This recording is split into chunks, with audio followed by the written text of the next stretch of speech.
Friends, ये दो चीज़ों से मिलकर बना हुआ फर्टिलाइज़र पोटेशियम रिच फर्टिलाइज़र है। और यदि किसी भी प्लांट में फूल नहीं आ रहे हैं तो इस फर्टिलाइज़र को डालने के बाद आपको बहुत अच्छी फ्लोरिंग देखने को मिलेगी, साथ ही प्लांट की ग्रोथ भी बहुत अच्छी होगी। क्योंकि इसमें जो मैंने दो चीज़ें इस्तेमाल करी हैं वो पोषक तत्वों से भरपूर हैं और उसमें पोटेशियम बहुत अच्छी मात्रा में है। जब पोटेशियम अच्छी मात्रा में होता है तो प्लांट में फ्लोरिंग भी अच्छी होती है। साथ ही इसमें जो दूसरी चीज़ मिलाई है वो प्लांट की मिट्टी को उपजाऊ बनाएगी और प्लांट के लिए इम्यूनिटी डेवलप करेगी। बारिश के समय में प्लांट में अधिकतर इंसेक्ट अटैक हो जाता है, साथ में बहुत सारी चींटियाँ भी प्लांट को परेशान करती हैं। तो यदि प्लांट की इम्यूनिटी अच्छी रहेगी तो प्लांट बहुत अच्छी तरह से ग्रोथ करेगा। तो एक बार आप यदि ये घरेलू होममेड फर्टिलाइज़र बनाकर अपने प्लांट को डालते हैं तो आपको खुद ही देखने को मिलेगा कि प्लांट में कितनी अच्छी फ्लोरिंग हो रही है और प्लांट कितनी अच्छी तरह से ग्रोथ कर रहा है। तो चलिए शुरू करते हैं इसको कैसे बनाना है। उसके पहले मैं आपको एक से दो चीज़ें जो प्लांट में ध्यान रखने की हैं बारिश के समय में वो बता देती हूँ, जिससे कि प्लांट आपका ख़राब नहीं होगा और प्लांट में अच्छी ग्रोथ बनी रहेगी। तो पहली बात आपको ध्यान रखनी है, बारिश में सबसे ज़्यादा खरपतवार इस तरह से बीड्स आ जाती हैं, उनको आपको समय समय पर निकालते रहना है। जड़ सहित आप इनको हटाएं। यदि आप इनको दूर नहीं करते हैं तो ये हम प्लांट में कितना भी फर्टिलाइज़र डालेंगे प्लांट को नहीं लगेगा, क्योंकि सारे पोषक तत्व यही एब्जॉर्ब कर लेते हैं और प्लांट तक नहीं पहुंच पाते हैं। दूसरा काम आपको करना है, प्लांट जब भी फ्लोरिंग करते हैं तो या तो फूल सूख जाते हैं या फिर बारिश की वजह से गीले होकर नीचे मिट्टी में गिर जाते हैं।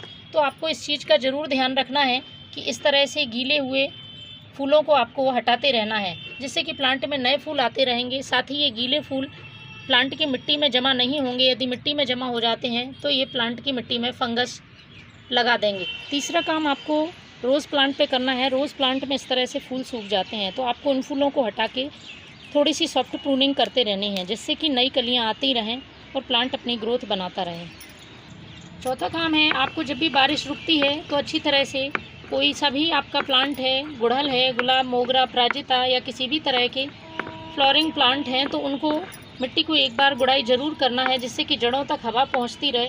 इसके साथ ही आपको प्लांट्स के ड्रेनेज सिस्टम को चेक करते रहना है। यदि आपको लगता है कि आपके पॉट में कहीं भी मिट्टी में पानी रुका हुआ है तो उसको निकालें और साथ ही उसके ड्रेनेज सिस्टम को ठीक करें। तो शुरू करते हैं फ्रेंड्स, हमारा फर्टिलाइज़र हमें कैसे बनाना है जो कि हमारे प्लांट में भर भर के फूल लाएगा। और आप इसको अपने प्लांट में ज़रूर यूज़ किया करें, महीने में एक बार या 15 दिन में एक बार। तो मेरे पास है ये एक मुट्ठी प्याज के छिलके। एक मुट्ठी प्याज के छिलके ले लेने हैं। प्याज के छिलके थोड़े से साफ़ होने चाहिए। बारिश का समय है तो छिलकों में कभी कभी फंगस आती है या प्याज ख़राब हो जाती है, उसे हमें यूज़ नहीं करना है। तो हम इसको एक जार में डाल लेते हैं। एक मुट्ठी प्याज के छिलके हैं। प्याज के छिलकों में बहुत अच्छी मात्रा में पोटेशियम पाया जाता है। साथ ही इसमें बहुत सारे मिनरल्स जो प्लांट में फूल लाने के लिए और उसकी ग्रोथ के लिए ज़रूरी हैं वो पाए जाते हैं। तो प्याज के छिलके हमारे प्लांट को बहुत अच्छी ग्रोथ देते हैं। इनका यूज़ आप करते रहिए, किसी तरह का हमारे प्लांट में साइड इफ़ेक्ट नहीं डालते हैं। तो मैंने एक मुट्ठी प्याज के छिलके ले ली हैं। इसके साथ ही जो मैं दूसरी चीज़ लूँगी जो कि हमारे प्लांट के लिए बहुत अच्छी ग्रोथ देगी, साथ ही मिट्टी का जो पीएच है वो एसिडिक बना के रखेगी और फूलों वाले पौधों के लिए एसिडिक मिट्टी बहुत ही कम की होती है। तो ये है सूखे हुए नींबू के छिलके। नींबू के मैंने 2 नींबू के छिलके लिए हैं और एक मुट्ठी प्याज ली है। तो ये 2 नींबू के छिलके इसमें मैं डालूँगी। इसके बाद हमें इसमें पानी डाल देना है और हम इसको 1 दिन के लिए रखेंगे और इसको 1 दिन के लिए ढककर रख देना है। तो देखिए फ्रेंड्स, 1 दिन के बाद हमें कुछ इस तरह से फर्टिलाइज़र मिलेगा जो कि मैंने पहले ही बना के रखा हुआ है और ये पूरी तरह से बन के तैयार है।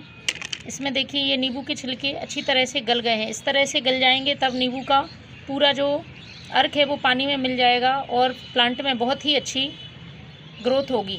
तो आप इसको छान लेना है। छानने के बाद हम आपको बताएंगे कि कैसे इसको यूज़ करना है हमारे प्लांट पर। तो मैंने जितना सादा पानी लिया है उतनी ही मात्रा में इसमें फर्टिलाइज़र मिला दूंगी। 1 भाग फर्टिलाइज़र और 1 भाग पानी। इस तरह से आपको इसको छान लेना है। और ये देखिए फर्टिलाइज़र बिल्कुल तैयार है प्लांट में डालने के लिए और ये बहुत ही यूज़फुल फर्टिलाइज़र है। आप प्लांट की मिट्टी में किसी भी प्लांट में, चाहे गुड़हल हो, मोगरा हो, गुलाब हो, सब में डालें आप। बहुत अच्छी इसमें आपको ग्रोथ देखने को मिलेगी प्लांट में। एक बार आप यूज़ करके इस फर्टिलाइज़र का ज़रूर देखें। Thank you.